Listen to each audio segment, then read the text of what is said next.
We are so grateful for all the blessings that you have given us. We ask you to be with those who have lost loved ones and with those who are in the military services, are old and aged, anyone suffering from loneliness, depression, hunger. You know what they need, and you can reach out and comfort their hearts. Help us to be kind to one another and to love our neighbor as ourselves. Watch over us and guide us, and we ask that we maintain ourselves in a civil manner and look out for the best interests of the tribe. Bless us in all that we do. Thank you. Amen.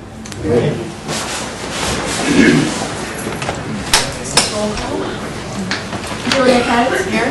Don Garvin. Bill Anglin. Here. Bill John Baker. Here. Jack Baker. Here. Harley Gozer. Here. Bradley Cobb. Joe Crittenden. Here. Jody Fishinghawk. Meredith Rayleigh. Here. Janelle Fulbright. Here. Chuck Hoskin Jr. Here. Tana Gloria Jordan. Present. Curtis Snell. Here. Chris Soap. Here. David Thornton. Present. Kara Cowan Watts. We do have a quorum. Thank you. Next, I would entertain a motion for approval of the March 15th minutes. Move to be approved. And a second? Second. Moved and seconded. All in favor, say aye. Aye. Any opposed? We will move to reports. Madam Chair? Yes. I'd like to propose to amend the agenda for a resolution that we're all just getting handed out, a revision of an earlier one. The effort here is to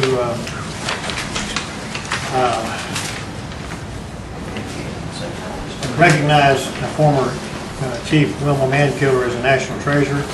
I haven't read the latest version of it, but I'd like to amend the agenda so we can consider that. And the latest one came in with no sponsors on it. So anybody that wants to join as sponsors could certainly do that when the time is proper. Okay. So the motion right now is to move to amend the agenda. Is there any discussion? All in favor? Aye. Any opposed? All right. So that will be new business number 1. Thank you. Okay. All right, now we will move to reports, and first is Diane Kelly, Career Services. Thank you, Madam Chair, members of the council. You've got my report. The only one thing I really want to tell you is that we've kind of temporarily shut down the day work training program, and hopefully we'll be back up in swing for the next few weeks. We have a work group that's working with us because we're trying to come up with some criteria so that we will be able to get through this fiscal year with what we're allocated. So we'll be doing some things, and I'll be bringing some information back to y'all so that y'all will know a little bit more about it when we get this work group. Hopefully we'll have some things lined out maybe by the end of this week. So, Councilor Hoskins, you had a I just question? had a question on the day work program. It seems to me the number of people who participate will have to shrink. Is that most definitely, yes. We're going to shrink it in a way that doesn't shrink the geographic area No, which it no, covers. no.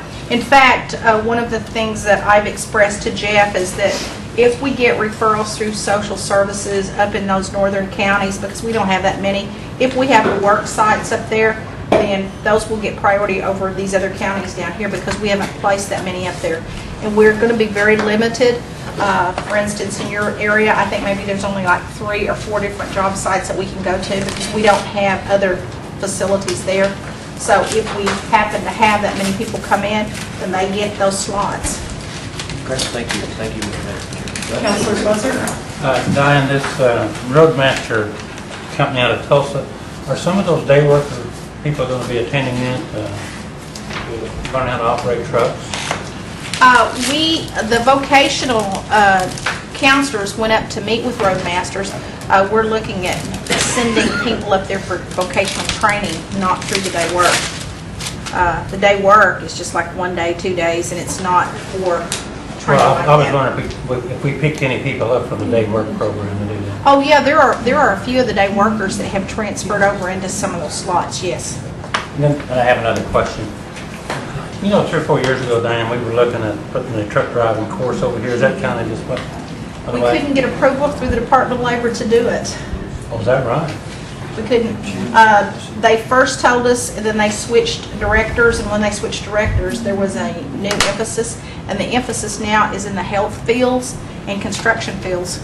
So we have to go with whatever they're approving. I thought that was a good program to get because in the next 10 or 15 years, there's going to be a big increase for truck driving yet. So that's Well, been we down for are years. trying to work with the state VOTEC out of Drumright to see if they would consider coming down and doing some satellite classes here at the Job Corps, because we do have the facilities to do that, but we would still have to send them there to Drumright for the driving piece of it. Is there a chance to reapply, or is it to focus on health and? Well, we have a new national Job Corps director, and I know that there's going to be people retiring, and I don't know exactly what their new initiatives are going to be because they just got appointed about 3 weeks ago, so I guess we'll wait and see. Okay. That's not true. Our Voc Rehab Reverse Job Fair, Brenda Fitzgerald will have some flyers out about that.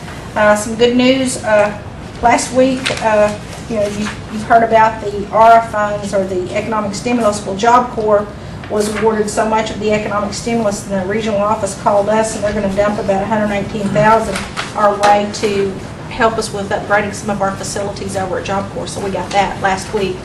So we've got a timeline to get it spent, just like everything else throughout the nation. Adult education will be moving over across the street at what was referred to as the old pub. We'll be moving over there the last of this month, so we'll be having a ribbon cutting open house sometime in the near future. And also our J office, Mr. Greenfeather assures me that we will be in that office by May 1. May 1. Any questions? Other questions? Okay, thank you. Next, we have the Executive Director's Report. Ms. Knight. Thank you, Madam Chair. Good afternoon, Honorable Committee. You have our written reports that we've submitted earlier. I just have a few additional announcements to add very quickly. First of all, April 3rd, the Apple iPad was released, and the large announcement that affects us is that Apple iPad has Cherokee language that's immediately viewable on the iPad without any installation of any software or any changes to it. And so it's the newest technology out on the market, and it has Cherokee language on it. So it's a very exciting development. We expect to have more technological developments in other areas with both Apple, Google, and maybe other companies that we can hope to talk about later this summer. So a very exciting time for the Cherokee Nation. The JOM Cultural Competitions Award Banquet, just a reminder, is May the 12th. If you want to put that on your calendar, it's at 10 o'clock that day. We expect about 700 to 800 attendees at that, and it's at Catoosa Hard Rock, May the 12th. This is the week of the young child, and our early childhood unit is involved in a lot of activities associated with the week in partnership with NSU and other partners, so just to let you know that. And then there's a tribal leaders consultation on reauthorization of the Elementary and Secondary Education Act, which is the federal act basically that funds all of the education activities across the country. That tribal leaders meeting is going to be in Oklahoma City, and I intend to attend that and present our positions on several of the issues related to reauthorization. Some of the major issues are that we're properly consulted, first of all, on how that act shapes up, that tribes have greater access to funding, both formula funding and other types of funding that are authorized under the act and so forth. So I'll be attending that to present some views, so if any of you all are interested in attending, I'll get you some additional information. But that's all I have this afternoon, and I'd be happy to answer any questions you may have of me. Are there any questions? How are we looking on the money for this fall for scholarships? We're gonna be okay? As I sent in a notice to you all earlier this month, we funded approximately 2776 applications last fall. And if that were to stay exactly the same, we will be very challenged to fund that number this coming fall. It's my hope that we'll be able to fund all of the applications that are received timely by June the 11th. But it's really unknown how many applications we will receive. We have increased popularity of the program, obviously, because the increase in applications, and so we can only estimate how many applications we might receive. My estimate is that we'll have funding to fund approximately 2,600. That's after the valedictorian and salutatorian awards are made this year, this coming fall. And we have returns. We have funds that are returned to us from universities, and it's a small amount, but it comes in incrementally. And obviously, we will replow that back into scholarships for the fall. So that's the best that I can answer that at this time. We should know more as we start receiving applications. The applications are open, and as we get closer to that June 11th deadline, we should know more. Will you keep us up to date by email as numbers start coming in, so that if we're going to be a little short, we know about it early enough that maybe we can start looking for money to try to fund everyone at least to the deadline cutoff date? Certainly, I will. Okay. As you all will be discussing in your Executive Finance Committee meeting at the end of the month, we've been challenged budgetarily just at the nation, and we've been managing that over many months. This is one program that, although I was asked to reduce budgets, as was every other group across the nation, in order to get within our expected revenue stream. This was not a budget that I put forward any reductions on. So.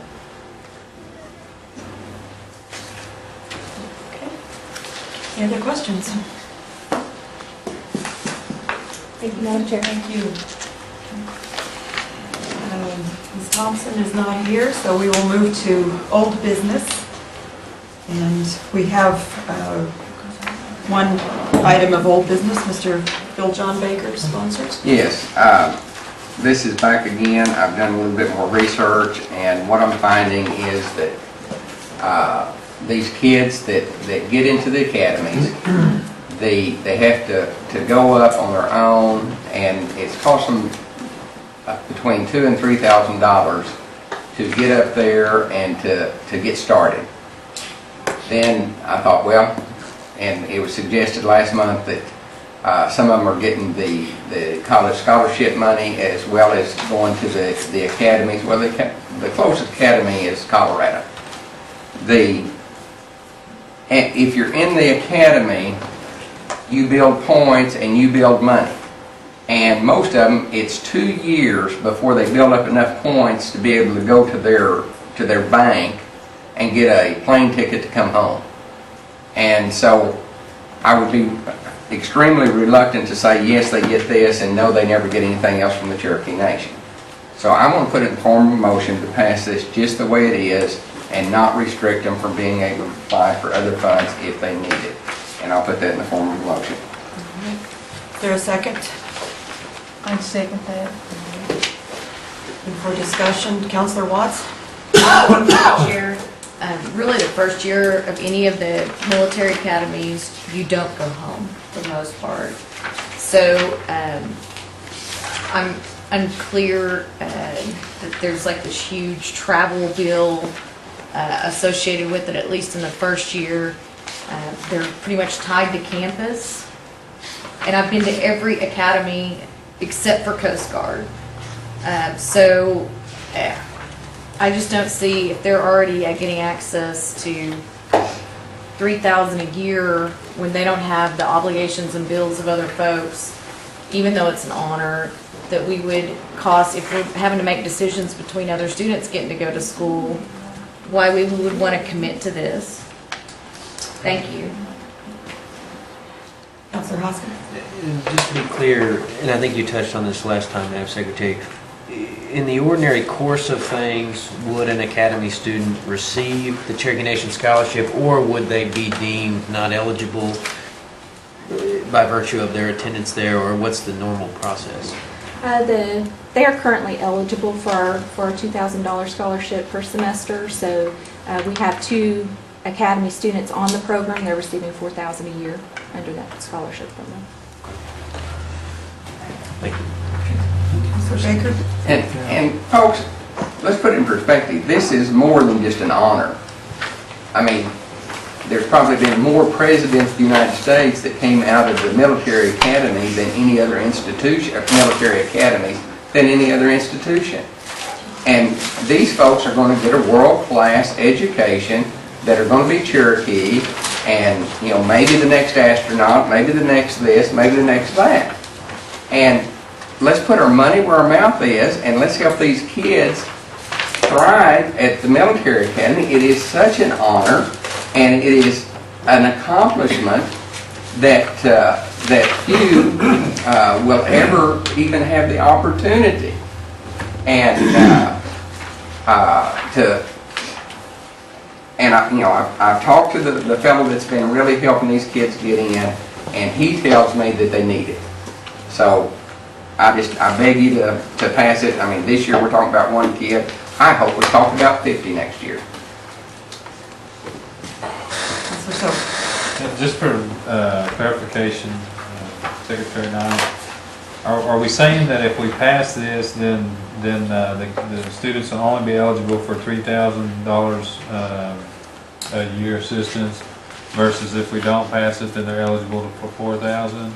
Are we saying they're going to be eligible for $7,000, which they would have to demonstrate a need for these $3,000, or are we just going to give them $7,000? Is that The way that I read the legislation, and the sponsor may want to clarify, but the way I read it is that it authorizes a one-time payment of $3,000. They would remain eligible for the regular scholarship, which would be $2,000 per semester, all during their tenure at school. So it would be $7,000 the first year, $4,000 in the following years. so? Well, the way I read it is that they're covering fees. Have we determined what those fees are exactly? Or? We do know some about the fees. There are some small fees for uniform cleaning. And what else, Jennifer? There were just a few things that they were doing, some uniform cleanings, costumes, that just really minor. Yes, So they do have some small fees $7,000. they're personally responsible for. But they have to buy their first uniforms and boots and everything. And I mean, he's telling me it takes $3,000 to get them up there and get everything they need to get started. In addition to the 4 we're giving. Well, the 3 is before school ever starts. They've got to get up there, and they've got to get set. So they've got this 3 right up front. And he talked to one parent, he says, well, we need the 3 so bad right now that we would forego the $2,000 semester later if we had to. But I just don't know why we'd want a nickel and dime on the kid. And all of them don't apply. Right. All of them do not apply for the $2,000. And I wasn't even aware that any of them were until Ms. Knight told us the last go round. But I'm not going to present this bill and say, but you can't have anything else ever. I mean, I'm not going to do any harm to the kids that are already applying and getting it and that kind of thing. But they need the $3,000 up front. And then, apply for the 2. And the truth is that after the second year, they build an account that they can draw on. So, I mean, if we're going to restrict, let's do it after the sophomore year, because, by that time they're set. But anyway, the legislation is strictly to get them that upfront money, to get them to the academy, to get the basics that they have to come up with. And then if they apply for the other, then that's a different issue. Thank you. Mr. Sir? Okay. Ms. Jordan? Could this money not be used towards that summer session too, between high school and going to the academy? Because a lot of our students are being required to take a summer session at these academies in order to get into the fall class that they've been selected for. That's part of this. That is part of this. Well, that was what I was thinking. It was, a lot of it was going towards the upfront requirement that is not required of a lot of other young people. Maybe they have the academic background already to get in without having to go to the summer session, but most of our children are being required to go to that summer session, which currently there's no funding for. And when we started this, I thought that was what a big portion of it was going to, was to cover that summer session so that our children would be ready academically when they entered the fall session that they had been selected for, and they would have as much opportunity to complete that 4 years as any other child across the United States. Madam Chairman, the best way that I can respond to that is that we wouldn't recommend that the two be duplicated. If it is upfront funds that is the need, then perhaps this should go in place of their eligibility for the other scholarship. That would be my recommendation. But they would still need the other scholarship like any other student for fall and spring. This money is going to be consumed, if they go to that summer session, it's going to be consumed during that summer. I'm not meaning to be argumentative, but in my way of thinking, in order for our children to get ready to go to that fall semester, many of them are having to go to that summer session. I viewed this in my mind that this money was going towards that summer session to get them ready to start in the fall, and then we were going to allow them to go ahead and apply for the other scholarships just like all of our other young people are eligible to apply for. Speaker Freeland. Melanie, do we have sufficient funds to fund this particular? How many are there? One. Well, we don't know. Well, You know, we that's just all know we know. one. Yeah, we haven't opened up this Okay. particular line of eligibility. Any one that we fund is going to reduce students we fund in the fall. I mean, that's a fact of where we stand currently. Councilor Baker? Yeah, and, you know, we allow our Gates Millennium Scholars to do the 2,000.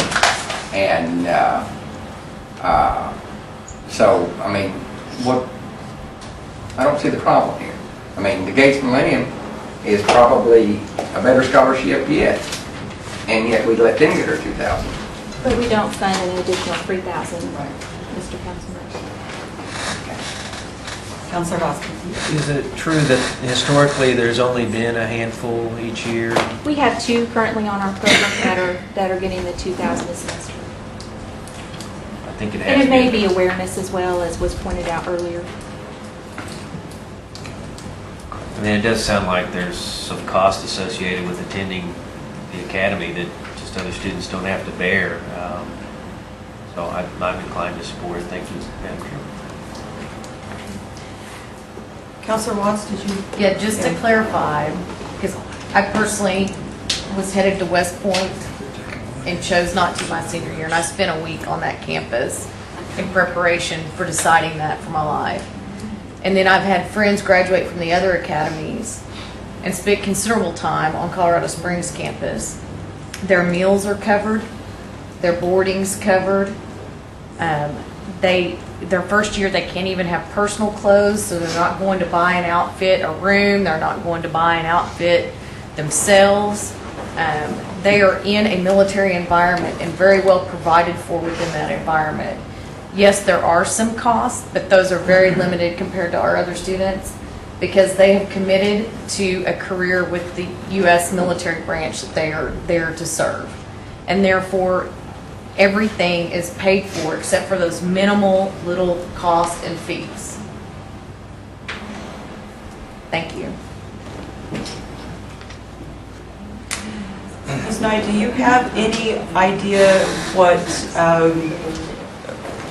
kinds of provisions there are in general for students that are coming from, non-Indian students coming from high schools anywhere else in the country who might be entering military academies in this regard? Do you have anything I'm not comparable? aware of anything comparable out there to measure this up to that would fund the incidentals related to attending a military camp. Are there other questions? Thank you. Okay, there's a motion and a second on the floor. All in favor of this act, say aye. Aye. All opposed? Aye. Roll call, please. Kara Cowan Watts, No. Bill England, No. Bill John Baker, Yes. Jack Baker, Harley Buzzard, No. Julia Coates, No. Brad absent, Joe Crittenden, Yes. Jody Fishinok is absent, Meredith Fraley, No. Janelle Fulbright, No. Don Garvin, No. Chuck Hoskin Jr., Yes. Tyna Glory Jordan, Yes. Chris Stowe, No. Curtis Snell, Yes. David Thornton. Yes.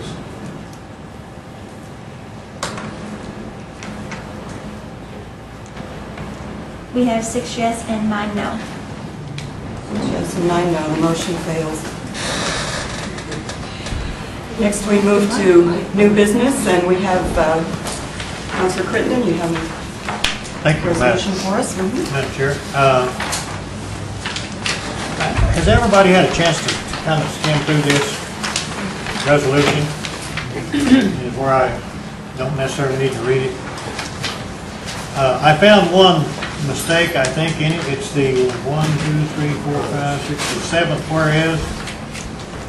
I think there's a word, the second word from the end of the second line, to. I think it probably needs to be taken out of there. And everything else looks good. This is a resolution to recognize former Principal Chief Wilma Pearl Mankiller as a National Treasure, Cherokee Nation. I think she certainly was. And I would move for approval of this resolution, and also move, if I could, Madam Chair, to move it to full council tonight. All right, we have a On move. information. Councilor Hoskin. Is the councilman sponsoring this? Yes, I am. Along with Councilwoman Fishing Hawk as Yes. Chief Mankiller's representatives on the council? That's my understanding, yes, sir. So we have 2 lead sponsors. Thank you. And she wanted to, you had inquired earlier if there were additional people who wished to sponsor as Yes, well. I mean, everybody, if they... Yeah, Okay, I think everyone would probably want to sponsor, yes. Thank you. very good. All right. Thank you. Okay. Councilor Watts, did you have a? That's what I was gonna Okay. ask. And by the way, this one that I've got in front of me doesn't show an author, but Right. our legal...